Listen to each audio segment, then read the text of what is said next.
जय श्री राम। मैं रवि सांखी। आज बात करेंगे हम कोविशील्ड की। मैटर अभी पिछले 2 दिनों से बहुत बड़े लेवल पे हाईलाइट हुआ है। इसमें गलती किसकी है, गलती किसकी नहीं है, ये अपने वीडियो में समझने की कोशिश करेंगे। ये समझने की कोशिश करेंगे कि इसके नुकसान क्या है या ये भ्रम फैलाया जा रहा है। ये समझने की कोशिश करेंगे कि क्यों विपक्ष द्वारा इतना बड़े लेवल पे ये चीज सोशल मीडिया पे बुनाई जा रही है कि कोविशील्ड की पूरी गलती नरेंद्र मोदी की है। ये समझने की कोशिश करेंगे कि कैसे उस समय नरेंद्र मोदी ने भारत को ही नहीं, दुनिया के बहुत बड़े बड़े देशों को, बहुत छोटे देशों को, बहुत अमीर देशों को, बहुत गरीब देशों को बचाया था। यह समझने की कोशिश करेंगे कि जो हैशटैग चला रहे हैं अरेस्ट नरेंद्र मोदी, इसमें कितनी सच्चाई है और ये हैशटैग क्यों चला है, इसके तुक क्या है, इसके मायने क्या है। आज वीडियो में हम ये सब समझने की कोशिश करेंगे और आखिर में ये समझने की कोशिश करेंगे कि क्या ये हैशटैग चलाने से, क्या इस तरीके के भ्रम फैलाने से, क्या इस तरीके के अफवाहें फैलाने से कांग्रेस विपक्ष जीत जाएगी? क्या मोदी जी हार जाएंगे? और यदि मोदी जी इस चुनाव में हार जाते हैं तो आपको हल्का सा यह भी समझाने की कोशिश करूंगा कि मोदी जी आने वाले 100 दिनों में क्या काम करने वाले थे, वो कैसे होंगे। इन सब टॉपिक के बारे में आज हम डिस्कशन करेंगे, समझने की कोशिश करेंगे, कुछ समझाने की कोशिश करेंगे। जैसे जैसे चुनाव बढ़ता जा रहा है उसकी गर्मी भी बढ़ती जा रही है। एक झूठ को यदि आप बार बार बोलोगे, बारंबार बोलोगे एक ही झूठ को, तो बोलने वाले को ऐसा लगता है कि ये झूठ नहीं, मैं सच्चाई बोल रहा हूं। झूठ कई प्रकार के होते हैं। पहला झूठ होता है असत्य के कारण बोला हुआ। असत्य में झूठ वह आता है जो आप अज्ञानता के कारण बोलते हैं और उसे सहजता से स्वीकार कर लेते हैं।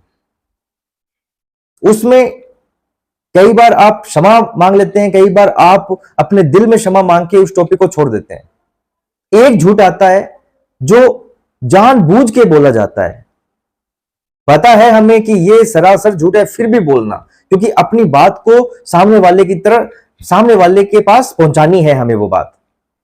उस झूठ का कोई तोड़ नहीं है। हाँ, पकड़े जाने के बाद में उसमें भी पॉइंट्स अलग अलग है। कई लोग माफी मांग लेते हैं, कई लोग नहीं मांगते।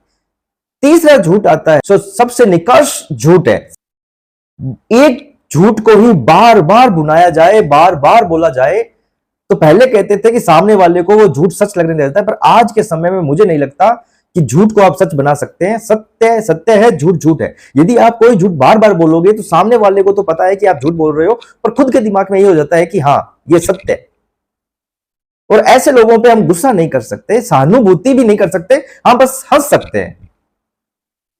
गुस्सा तो क्या करोगे, ये मतलब मंद बुद्धि वाली बात हो गई।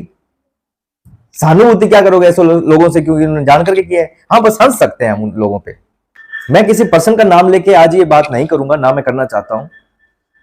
मैं आज ये बात उन सभी लोगों पे कर रहा हूं जो कोरोना में बचने के लिए, जो कोरोना के समय बचने के लिए दवाई खोज रहे थे, लाइन में लग रहे थे, नरेंद्र मोदी का धन्यवाद कह रहे थे, क्योंकि हर किसी ने अपने परिवार के लोगों को खोया है। परिवार के लोगों से मतलब है चाहे वो पड़ोसी हो, चाहे समाज के लोग हो, चाहे अपना दोस्त हो, अपने किसी को भी जानते हो, कोई ना कोई अटैचमेंट में कोई ना कोई खास पर्सन हमने कोरोना में सबने खोया है। वो खोया है दवाई की वजह से, कोरोना महामारी की वजह से, वैक्सीन ना लगने की वजह से। मुझे नहीं याद वैक्सीन लगने के बाद में किसी ने अपना कोई परिवारजन या अपने कोई दोस्त या समाज का पर्सन खोया है क्या, मुझे नहीं पता। और जैसा जहां तक मैं इन दिनों में पूछ रहा हूं, मुझे कोई भी नहीं मिल रहा है कि जिसने परिवार के या अपने दोस्तों में, समाज में किसी वैक्सीन लगने के बाद में कोई खोया है क्या, किसी का स्वर्गवास हुआ है क्या। इन 2 दिनों में एक बात इतनी ज्यादा बड़े लेवल पे फैल रही है, कोविशील्ड जो वैक्सीन लगी थी उससे मौत हो रही है। एक्स पर एक हैशटैग ट्रेंडिंग कर रहा है, अरेस्ट नरेंद्र मोदी। आप किस आदमी को अरेस्ट करने की बात कर रहे हैं, पहले लिखने से पहले सोच तो लीजिए। नरेंद्र मोदी जी ने सबसे पहले वैक्सीन इसलिए लगवाई थी कि जनता का विश्वास बने। उस समय भी विपक्ष के लोग बहुत बड़े लेवल पे भ्रांतियां, अफवाह फैला रहे थे, पर उसका असर नहीं दिखा जनता में, वरना बहुत बड़ी अनहोनी समझ लीजिए या घटना समझ लीजिए हो जाती। हजारों लाखों लोग, मतलब नहीं बोलना चाहता, कुछ गलत हो जाता, पर सबसे पहले नरेंद्र मोदी जी ने वो वैक्सीन लगवाई, लोगों का विश्वास बना। और वैसे भी नरेंद्र मोदी जी पर लोगों का विश्वास अटूट है। आपके किसी हैशटैग चलाने से विश्वास टूटने वाला नहीं है। हाँ, आप खुश हो सकते हैं वो ट्रेंडिंग में लाके, पर बात दुख इस बात का है कि जो लोग हैशटैग ट्रेंडिंग कर रहे हैं या फिर जो उसको पोस्ट में वो चीज लिख रहे हैं, उन्होंने भी अपनी जान और अपने परिवारजनों की जान उसी वैक्सीन को लगा के ही बचाई है। सीरम इंस्टीट्यूट ने सबसे पहले यही कहा था कि इस वैक्सीन के कुछ साइड इफेक्ट हो सकते हैं, वो आपको 4 से 5 दिनों में, 4 से 7 दिनों में दिख जाएंगे, जैसे सर दर्द होना, बुखार होना और खून का चकत्ता बनना, जो रेयर चांसेज है। कोई 10 लाख में 1% ऐसा है जो बहुत बड़े लेवल पे बीमार हुआ है। और किस दवा में, किस अंग्रेजी दवा में, किस एलोपैथी में, किस दवा में साइड इफेक्ट नहीं होते। अब आपको मैं एक नॉर्मल तरीके से आम आदमी की भाषा समझाऊं, यदि आप दारू पी के इंजेक्शन लगवाओगे, कोई कोविशील्ड ले लो, चाहे कोई भी दवा लोगे तो रिएक्शन करेगी। हर चीज का एक परहेज होता है, उसका एक तरीका होता है लेने का। यदि आप वो रूल्स तोड़ोगे तो कुछ ना कुछ प्रॉब्लम होगी। आपने हैशटैग ट्रेंडिंग करवा दिया, अरेस्ट नरेंद्र मोदी। उस आदमी के लिए, यदि सोचिए नरेंद्र मोदी उस समय नहीं होते तो भारत की क्या स्थिति होती। भारत जैसा देश, विकासशील देश, करोड़ों की जनसंख्या, यहां 140 करोड़ की जनसंख्या। भगवान ना करे उस समय यदि किसी दूसरे की सरकार होती तो हालत बहुत बुरी होती। आज के समय में बात बताता हूं, आज एक रिपोर्ट आई है, जीएसटी का जो कलेक्शन है 2 लाख करोड़ पार चला गया है, 2,10,000 करोड़ पार चला गया है। ये रिकॉर्ड तोड़ कलेक्शन हुआ है जीएसटी में। कहां ये छोड़ के गए थे और मोदी जी ने कहां अर्थव्यवस्था को पहुंचा दिया है। आज के समय में जहां रूस यूक्रेन की लड़ाई है, इजराइल हमास की लड़ाई है, कोरोना की भारी संकट है, उस समय में जहां बड़ी बड़ी अर्थव्यवस्थाएं डगमगा रही है, उस समय में नरेंद्र मोदी जी ने भारत की अर्थव्यवस्था की रॉकेट बना रखी है। वो इंसान अपने लिए नहीं, मां भारती के लिए कर रहा है, हमारे बच्चों के लिए कर रहा है। और उस पर्सन के लिए ट्रेंड चलवा दिया गया है, अरेस्ट नरेंद्र मोदी। हाँ, उस चीज से फर्क नहीं पड़ता है, ना नरेंद्र मोदी को फर्क पड़ता है, ना उसके चाहने वाले जो बीजेपी के सपोर्टर हैं, मोदी जी के सपोर्टर हैं, उनको फर्क नहीं पड़ता है।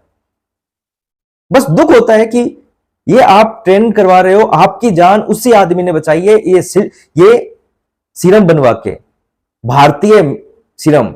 वरना 6-6 साल, 5-5 साल, 10-10 साल लग जाते, वेट करना पड़ता, हमें बड़े बड़े देशों की तरफ मुंह ताकना पड़ता। मोदी जी ने ना सिर्फ भारतीयों की जान बचाई है, बड़े बड़े देशों की भी जान बचाई है, उन देशों की भी जान बचाई है, लोगों की वहां जान बचाई है जो गरीब मुल्क है।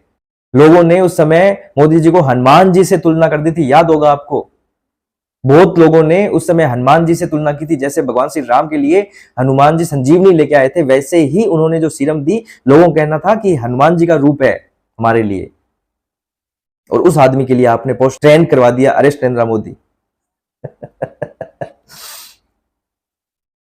इन लोगों पे ना गुस्सा कर सकते हैं, ना कुछ भी। हाँ, सहानुभूति भी नहीं कर सकते, गुस्सा भी नहीं कर सकते, हंस सकते हैं सिर्फ आप लोगों पे। केस हुआ कहीं, उसका परिणाम बताया गया कहीं, अफवाह और झूठ को एक लंबे तरीके से खींच के उसको बुनाया गया भारत में, क्योंकि चुनाव है, विपक्ष के पास मुद्दे नहीं है। उन्हें लगता है कि ऐसे मुद्दे हम यदि उछाल देंगे, मार्केट में एक बड़े लेवल पे ले आएंगे, तो इससे जनता का विश्वास मोदी जी से टूट के हमारे पास आ जाएगा। नहीं नहीं नहीं नहीं, इन चीजों से आप एक्स पे ट्रेंड करवा सकते हैं, कुछ समय के लिए लोगों की बातों में आ सकते हैं। मैंने अपने वीडियो में कहा था कि राहुल गांधी यहां चुनाव जीतना नहीं चाहते हैं, उन्हें भी पता है चुनाव हम नहीं जीत पाएंगे।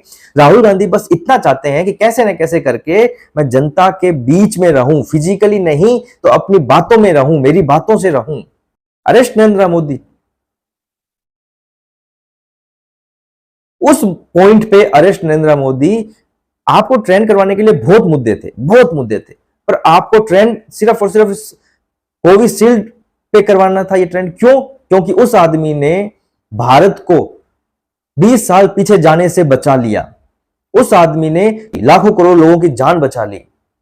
उस आदमी ने उस समय भी लोगों को डिमोटिवेट नहीं होने दिया। वो आदमी आम आदमी की तरह ही, मतलब कनेक्ट रहा जनता से, आम आदमी की तरह ही कनेक्ट रहा। वीडियो कॉल करना, बार बार हर मुख्यमंत्री से बात करना, देश के हालात पूछना, देश के लिए मतलब बहुत काम करना को कोरोना टाइमिंग में भी, बहुत जल्दी बड़े लेवल पे 2 वैक्सीन बनाना भारतीय, और उन्हें एक बहुत बड़े लेवल पे फ्री में डिस्ट्रीब्यूट करना, हर भारतीय के लगाना। एक बहुत बड़ा अभियान है ये, बहुत बड़ा, दुनिया का सबसे बड़ा अभियान है जो मुफ्त वैक्सीन भारतीयों के लगी। और लगने के बाद में क्या हुआ, कितने लोगों की मौत हुई? किसी के हल्की बुखार आई होगी, किसी के हल्का सर दर्द किया होगा, बस। कोई लाखों करोड़ों में कोई एक आदमी बीमार हुआ होगा, वरना मैंने नहीं सुना कोई बहुत बड़े लेवल पे बीमार होते हुए। और आज एक्स पे ट्रेंड है, चल रहा है, arrest Narendra Modi for vaccine. यदि जनता आपकी बातों पे विश्वास करती, यदि करती, तो आज हालात बहुत बुरे होने थे भारत के। पर ये जनता है, नरेंद्र मोदी जी के साथ है, और इसी जनता के भरोसे नरेंद्र मोदी जी इतने बड़े बड़े कदम उठा पा रहे हैं। यदि विपक्ष को लगता है कि ऐसे फेक ट्रेंड चलाने से नरेंद्र मोदी जी हार जाएंगे, तो ठीक है, भ्रम पालना, सपना देखना सबको, कुछ लोग सपना देखते हैं, ट्रेंड पालते हैं भारत के विकास के लिए, खुद के विकास के लिए, अपने परिवार समाज के विकास के लिए। ये ट्रेंड देखते हैं, ये सपना पालते हैं बर्बादी का, कि कैसे नरेंद्र मोदी बर्बाद हो। ज्यादा नहीं बात करूंगा इस टॉपिक पे, वरना इन लोगों पे शर्म गुस्सा एक साथ आता है, शब्दों की मर्यादा छिन्न भिन्न होने लग जाएगी। तो आज का टॉपिक यहीं समाप्त करते हैं। बस विश्वास रखिए नरेंद्र मोदी पे, इतना ही कहना चाहता हूं, विश्वास रखिए नरेंद्र मोदी पे। यदि विश्वास रखते हो अपने भगवान पे, यदि विश्वास रखते हो अपने माता पिता पे, तो विश्वास रखिए नरेंद्र मोदी पे भी। माता पिता आपके लिए गलत नहीं हो सकते, भगवान आपके लिए गलत नहीं हो सकते, वैसे ही नरेंद्र मोदी भी आपके लिए गलत नहीं हो सकते। वो परिवार है हमारा, हम परिवार हैं उनके, और परिवार के लिए कभी भी मुखिया गलत नहीं होता। जय श्री राम।